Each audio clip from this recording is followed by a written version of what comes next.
जय वाल्मीकि, जय भीम, जय संविधान, जय भारत। जागते रहो। आज थोड़ा पहले एपिसोड जल्दी शुरू कर दिया। मैंने कहा कुछ बातें करेंगे साथियों के साथ। साथी जो भी जुड़ते रहें,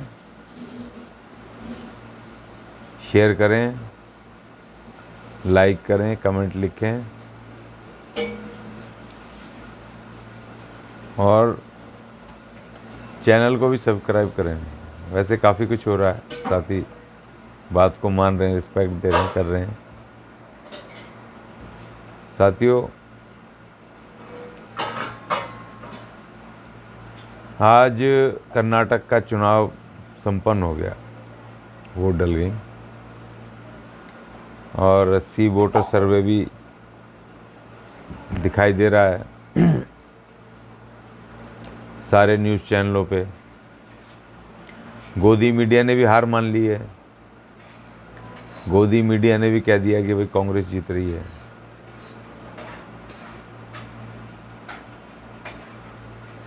और मैं आज यूपी गया था, उत्तर प्रदेश। वहाँ कल वोटिंग होनी है, तो वहाँ बड़ी अजीब परिस्थितियाँ दिखाई दी। अलबत्ता जो कर्नाटक में जो खबरें आ रही हैं, जो एनालिसिस आ रहे हैं बुद्धिजीवियों के, राजनीतिक एक्सपर्ट्स के, कर्नाटक में एक बहुत बड़ी बात हमारे लिए ख़ास तौर पे SC/ST के लिए, बहुत ख़ास तौर पे अनुसूचित जाति के लिए बहुत सॉलिड बात हुई है कि जो एनालिसिस, मैं अभी पॉलिटिकल एनालिसिस सुन रहा था कर्नाटक के पोलिंग के बारे में, बड़े बड़े एक्सपर्ट्स की राय मैं देख रहा था, उनका विश्लेषण देख रहा था। उसमें ये बात हुई है कि वहाँ SC अनुसूचित जातियों ने इस बार मुद्दों पे वोट किया है, बजाय कट्टरपंथी होने के, बजाय धार्मिक उन्माद में, बजाय भगवानों के नाम पर उन्होंने वोट किया है मुद्दों के ऊपर। ये कर्नाटक के चुनाव में अनुसूचित जाति के लोगों ने एक जो करिश्मा करके दिखाया है, जो पहल की है, तमाम पॉलिटिकल एनालिसिस इस बात की तारीफ कर रहे हैं कि वहाँ अनुसूचित जाति ने इस बार पहली बार ऐसा हो रहा है कि रोजगार पे, महंगाई पर, अपने SC/ST के अधिकार पे, शिक्षा पर, सुरक्षा पर वोट किया है। सवाल किए हैं कैंडिडेटों से, पार्टियों से, अपने संविधान के विषय में बात की है। ये सबसे बड़ी उपलब्धि अनुसूचित जाति के वोटरों के लिए कर्नाटक चुनाव में हुई है। मैं उनको सैल्यूट करता हूँ, कर्नाटक के SC/ST, खासतौर पर अनुसूचित जाति समुदाय के, क्योंकि ST के कई सीटें अभी फंसी हुई हैं। वहाँ अभी थोड़ा डिंग डोंग है। लेकिन अगर यही पॉलिटिकल एनालिसिस और यही जो सी वोटर सर्वे चाणक्य से लेकर के तमाम गोदी मीडिया ने दिखाया है, अगर यही 3 दिन तक बचा रहा, 13 तारीख तक, रातों रात मशीनें नहीं बदली गई और बहुत सारी चीज़ें नहीं हुई और यही रहा, तो एक हिस्टोरिकल इलेक्शन ये होगा, ख़ास तौर पे हमारे लिए। जो हम गला फाड़ फाड़ करके चिल्ला रहे थे अपने लोगों से, उनको कह रहे थे कि भाई मुद्दों पे वोट करो। कोई हमारा मामा नहीं लगा है कि हम इनको बेफजूल में चुनते रहें, हम इनको वोट डाल करके ताकत दें और ये हमारे संवैधानिक अधिकारों को ख़त्म करें, हमारे खिलाफ नीतियां बनाएं, हमारी पक्की नौकरियों को ख़त्म करके ठेकेदारी में डालें, हमारी पगार ख़त्म करें, हमारे अधिकार ख़त्म करें और हम इन्हीं को वोट डालते रहें। कोई ज़रूरत नहीं है, कोई पार्टी आपकी नहीं, कोई किसी पार्टी के बनना भी नहीं चाहिए। जो आपके मुद्दों पे, सवालों पे बात करे, जो आपके अधिकारों पे बात करे, उसको हमेशा वोट करना चाहिए। ये नियम होना चाहिए राजनीति का। एक वोटर का ये सबसे पहला काम है। और बाबा साहब इसीलिए हमें ये अधिकार दे के गए थे कि एटलीस्ट कम से कम हम मुद्दों पे वोट करें, ना कि भगवानों पे, मंदिरों पे, मस्जिदों पे, गिरजा पे, क्षेत्र पे, किसी जाति विशेष के खिलाफ, किसी धर्म विशेष के खिलाफ हम वोट करें। हमारे तो सभी शत्रु हैं और कोई भी शत्रु नहीं है। हम तो सबसे निम्न क्लास इस देश ने बना रखा है, अनुसूचित जाति। और इस नाते बाबा साहब हमें विशेष अधिकार और विशेष स्टेटस दे के गए संविधान में। हमें अपने मुद्दों पे बात करनी है, अपने भविष्य पे, अपने बच्चों के भविष्य पे बात करनी है। जो कर्नाटक के अगर यही अगर रिजल्ट रहे तो वहाँ के अनुसूचित जाति ने कमाल कर दी, बहुत सुंदर। लेकिन उसके उलट मैं आज यूपी गया था, बॉर्डर इलाकों में एनालिसिस लेने। तो अभी यूपी के हमारे लोग अभी सुधरने को राजी नहीं है, अभी वही दम भर रहे हैं। अभी यूपी के लोगों को अभी और पढ़नी बाकी है। हाथरस हो गया, मुरादाबाद हो गया, खुर्जा में भैंसौली हो गया, और बहुत सारे केसेस आए दिन रोज आ रहे हैं मेरे पास, रोज आते हैं। इनको अभी अकल नहीं आ रही। कह रहे हैं जी योगी जी बड़ा तगड़ा काम कर रहे हैं। मैंने कहा भाई तुम्हारे लिए क्या कर दिया? कितने पक्के कर दिए नगर निगमों में, कितनों को पक्की नौकरियां कर दी, कितने स्कूल खोल दिए तुम्हारे इलाकों में? एक भी जवाब नहीं है। और बढ़िया काम कर दिया, मगर वो बढ़िया काम तुम्हारे लिए कौन सा बढ़िया काम है ये तो बता दो भाई। तुम्हारा बजट बढ़ा दिया, तुम्हारे इलाकों में तुम्हारे बजट घर घर आकर के छोटे छोटे व्यवसाय बना दिए, स्किल डेवलपमेंट के सेंटर खोल दिए, तुम्हारे लिविंग स्टैंडर्ड बेहतर हो गए, तुम्हारी कमाई में इजाफा हो गया, बढ़ोतरी हो गई। क्या हो गया भाई? कुछ तो बताओ तुम्हारे लिए हुआ क्या है? बस बहुत बढ़िया काम हो रहा, बहुत बढ़िया, मगर एक भी काम पता नहीं है कि तुम्हारे लिए क्या हो रहा है बढ़िया। एक भी काम पता नहीं। मैं अभी 2-3 घंटे खर्च करके वहां बैठ के सुन के आ रहा हूँ, दिमाग चकरा रहा है भाई। इनको कैसे कैसे समझाया जाए? कैसे इनके दिमाग में इनके अधिकार की बात डाली जाए? कैसे इनको वोट की शक्ति का एहसास दिलाया जाए? कैसे इनको राजनीतिक बार्गेन करने के बारे में बताया जाए? कैसे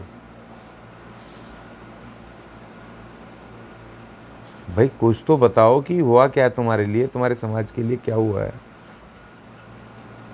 कुछ नहीं पता। बस बढ़िया काम हो रहा, बढ़िया, बहुत बढ़िया।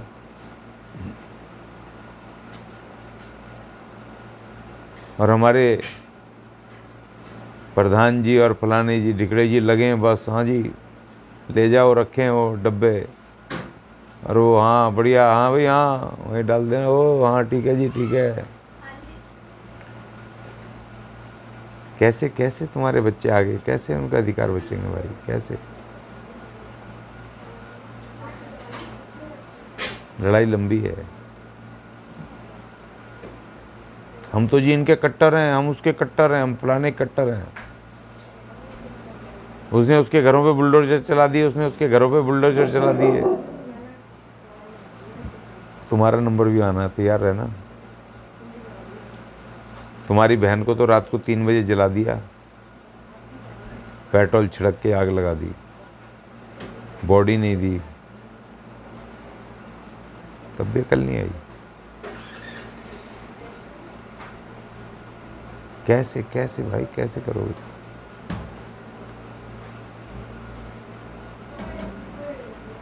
लेकिन कर्नाटक के वोटरों ने और खासतौर पर एससी अनुसूचित जाति ने, शेड्यूल्ड कास्ट ने, जैसा आ रहा है बहुत बढ़िया बेहतरीन मुद्दों के आधार पर वोटिंग करी।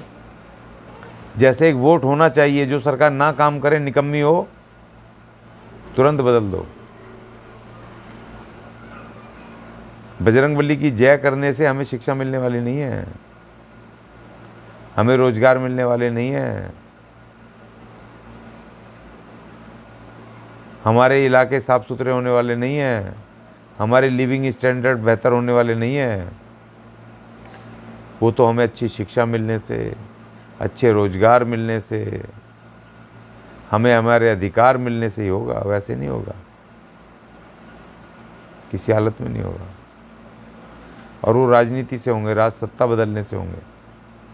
राज सत्ता में उन पार्टियों को, उन कैंडिडेटों को जिताने से होगा, उन प्रतिनिधियों से जो तुम्हारे हक की बात करें। बीजेपी के एक नेता का मुझे भाषण सुना दो, कर्नाटक में प्रधानमंत्री महोदय से लेकर के किसी का, मैं लगातार सुन रहा था, जिसमें एक ने भी SC ST की बात की हो, उनके अधिकारों की बात की हो, उनको परमानेंट करने की, ठेकेदारी में कर्मचारियों को पक्का करने की बात की हो। हाँ, राहुल गांधी ने जरूर कहा कि 3 लाख जो सरकारी नौकरियां जो रिक्त पड़ी हैं उनको कांग्रेस भरेगी। तो 3 लाख अगर नौकरियां भरेंगी तो 22.5% के हिसाब से भाई हमारे भी तो 70-75 हज़ार, हमारे भी तो SC ST के लोग भरे जाएंगे उसमें 22.5%। मतलब अगर 3 लाख वैकेंसी हैं तो 75,000 वैकेंसी हमें भी मिलेंगी। तो ये बात तो समझ आती है कि हमारे लोगों ने राहुल गांधी के उस बयान पे कि भाई हम 3 लाख वैकेंसी जो खाली पड़ी हैं सरकार में भरेंगे तो रिजर्वेशन लागू होगा, उन्होंने अगर दिया तो मैं सैल्यूट करता हूँ उनको, बहुत बढ़िया मुद्दे पे बात की है, मुद्दे पे वोट डाला है। और उधर बीजेपी के एक नेता ने नहीं कहा, वो जय बजरंगबली चिल्लाते रहे, वो ये कहते रहे जी कांग्रेस आ जाएगी तो यहाँ दंगे हो जाएंगे, फसाद हो जाएंगे, वो ये कहते रहे कि जी अगर तुमने वोट नहीं दिया बीजेपी को तो प्रधानमंत्री जी का आशीर्वाद नहीं मिलेगा।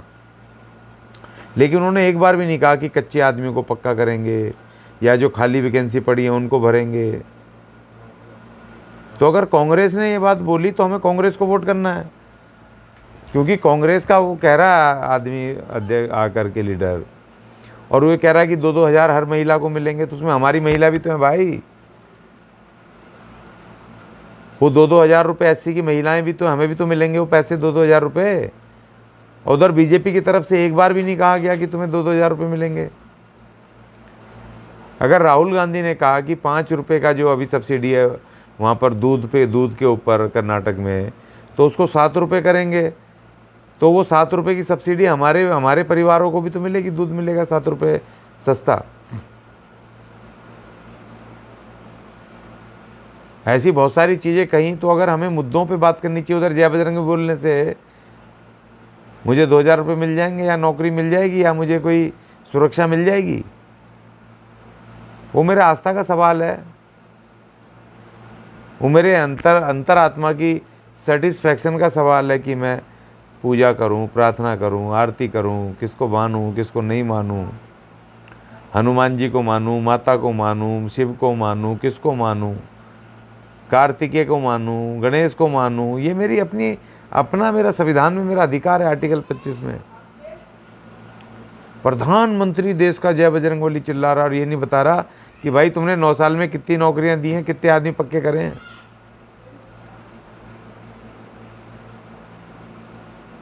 ₹400 से लेके 1200 रुपये, 1300 रुपये का सिलेंडर पहुंच गया। और यही हाल यूपी के चुनाव में, यूपी में हमारे लोग नहीं पूछ रहे हैं, अभी लंगर लगे हुए हैं। मैं उठ के आया वहां से, वो तमाम चल रहे हैं लंगर, रात भर चलेंगे। आज कह रहे हैं मुझे आज जी कत्ल की रात है, कत्ल की रात। मैंने कहा भाई कत्ल की रात क्या होती है? कह रहे अरे ये तो बड़ी फेमस है, चुनाव के वोटिंग से एक दिन पहले रात को 12-1 बजे तक खेल हो जाता है, सारा खेल। अच्छा, मैंने कहा भाई बहुत बढ़िया। मैंने कहा तुम भी इस खेल में फंसोगे क्या? नौकरी नहीं मांगोगे, शिक्षा नहीं मांगोगे, बजट का हिस्सा नहीं मांगोगे, वो अच्छा काम हो रहा, अच्छा, लेकिन वो अच्छा काम हो क्या रहा भाई, ये तो बता दो। वो काम तो गिनवा दो कि वो अच्छा काम हो क्या रहा है। वो काम ही नहीं समझ आ रहा कि वो काम अच्छा हो क्या रहा है और तुम्हारे हिस्से में क्या आ रहा है।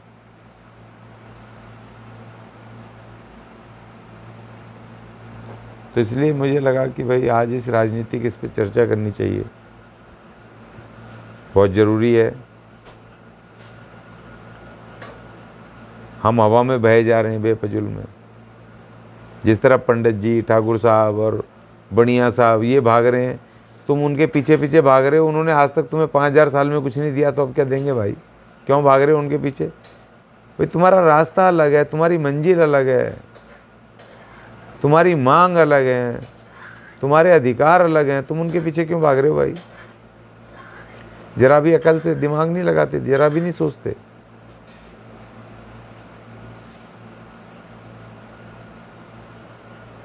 अगर उनके पीछे भागने से तुम्हें मिल रहा होता तो 5000 साल से मिल जाता भाई। फिर अम्बेडकर को इतना तकलीफ उठाने की क्या जरूरत थी भाई? और हमारे महापुरुषों को, महात्मा फूले से लेके माता दीन से लेके और अम्बेडकर तक, और अभी भी हमारे बहुत सारे लड़ाके लड़ रहे हैं, क्या जरूरत पड़ी थी? अगर इन हनुमान जी ने, भगवानों ने और फलानों ने और ढिकड़ों ने दिया होता तो हमें क्या जरूरत पड़ी थी? पीने का पानी तो लड़ लड़ के लिया भाई। और वो भी हालत ये है, गांव में चले जाओ, जो शहरों में जिनका दिमाग घूम रहा है ना,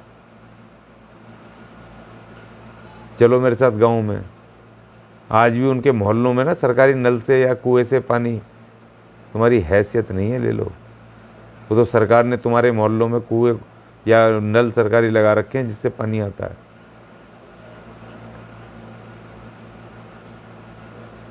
सारी चर्बी उतर जाएगी 2 मिनट में। चलो मेरे साथ गांव में ले चलता हूँ, वहाँ पूछ ही लेना है, फलाने के घर जाना है, वो फिर बताएंगे। तुम्हारी उनके शब्द है ना, तुम्हारी छाती में चुभेंगे, दिमाग में टकराएंगे, जैसे शब्द वो बोलते हैं। आज भी, आज भी भैया इस वोट की शक्ति को पहचान लो।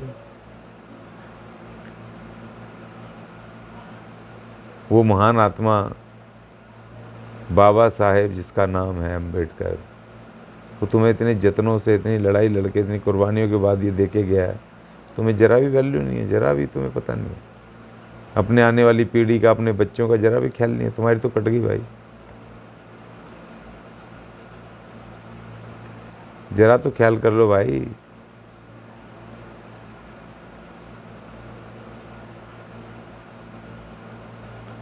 वैसे आज मैं केस में वहाँ महिला आयोग भी गया था, मैं उस पर चर्चा करना चाह रहा था, लेकिन आज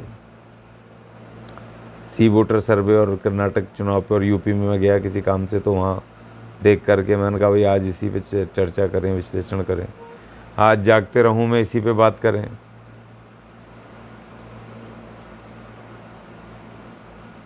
अगर किसी आदमी को हमारे उत्तर प्रदेश में जो नेता हो, भयानक से भयानक, हमारा बड़े से बड़ा,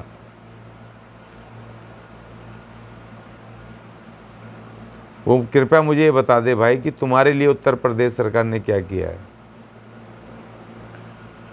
और बताए रोजगार, शिक्षा, बजट, इन 3 चीज पे मुझे बताए कि तुम्हारे लिए क्या विशेष हुआ है, सरकार ने क्या किया है। मुझे बताना जरूर, कोई जरूर उत्तर प्रदेश का कोई आदमी जिससे तुम्हारा दिमाग घूम रहा है कि पता नहीं क्या हुआ है। मैं भी तो जानूं, मुझे नहीं पता भाई, मैं तो अज्ञानी हूँ, वैसे ही मैं तो ठहरा अज्ञानी, मुझे नहीं पता होगा। उत्तर प्रदेश में बता दो भाई, तुम्हारे लिए शिक्षा, रोजगार, और बजट का हिस्सेदारी में तुम्हें क्या मिला, क्या प्राप्त हुआ है, जरूर बताना, ये मैं सुनना चाहता हूँ।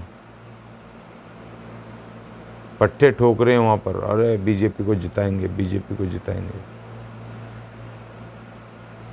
बाबा ने ये, अरे बहुत तगड़ा बुलडोजर चला है। वो बुलडोजर तुम्हारे घरों की तरफ भी तैयार है, घबराना मत, बिल्कुल तुम्हारे तैयार बैठे हैं बिल्कुल।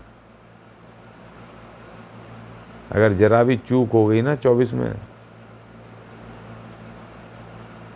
तो तैयारी में रहना बिल्कुल। दुनिया लड़ रही है, तुम्हारे दिमाग ही नहीं घूम रहे, तुम्हें समझ ही नहीं आ रहा, पूरी दुनिया लड़ रही है। जब वो इस देश की सबसे ताकतवर बेटियां जो जंतर मंतर पे बैठी हैं, जो पहलवान, जिनका सीधा प्रधानमंत्री जी से सीधा हाथ से गया, सीधी बातचीत होती है, जिन्हें प्रधानमंत्री ने अपनी बेटी माना है, आज उनकी क्या हालात है वहाँ जाके देख लो, दिमाग घूम जाएगा तुम्हारा। जब उनकी बात नहीं सुनी जा रही तो तुम किस खेत की मूली हो भाई। और वोट चाहे किसी को भी देना, लेकिन एक बात ध्यान रखना, जो छुटवैये नेता तुमसे वोट डलवा रहे हैं ना, जिस पार्टी को, विनिंग पार्टी जिसको तुम करोगे, उसके बाद तुम्हारी जिम्मेदारी होगी उनको पकड़ पकड़ के बोलो कि अब इनसे काम करवाओ, इनसे हमारी नौकरी लगवाओ, हमारी शिक्षा दिलवाओ, हमारा बजट का हिस्सा दिलवाओ।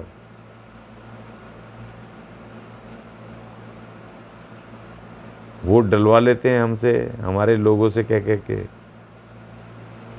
और फिर घुस जाते हैं घरों में।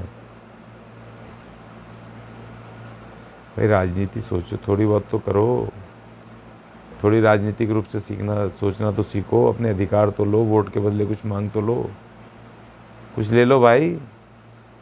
ये फ्री फंड में वोट क्यों दिए जा रहे हो बेफजूल में?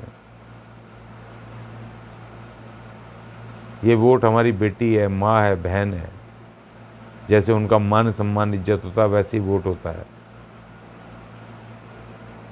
वोट ऐसे भी किसी लुच्चे लफंगे को, बेईमान को मत दो, जो तुम्हारे अधिकार तोड़ रहा हो, जो तुम्हारे संविधान को ख़त्म करना चाहता हो, उनको मत दो भाई, कुछ तो सोचो।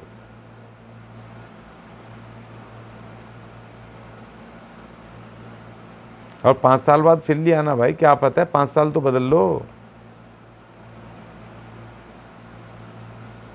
क्यों इनको रेगुलर ला रहे हो? दूसरे लोगों को लाओ, फिर ले आना अगली बार, 5 साल रेस्ट करने दो, दिमाग ठंडा हो जाएगा, दिमाग ठीक हो जाएगा, कोई भाग थोड़ी रहे हैं।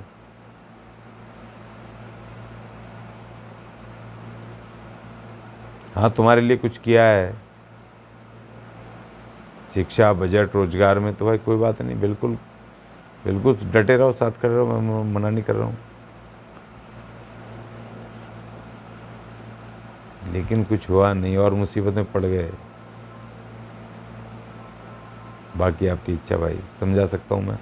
लेकिन कर्नाटक के साथियों को मैं एक बार फिर उनको सैल्यूट करता हूँ कि अगर यही निर्णय रहा तो हम जरूर समाज परिवर्तन की ओर है। जय वाल्मीकि, जय भीम, जय संविधान, जय भारत।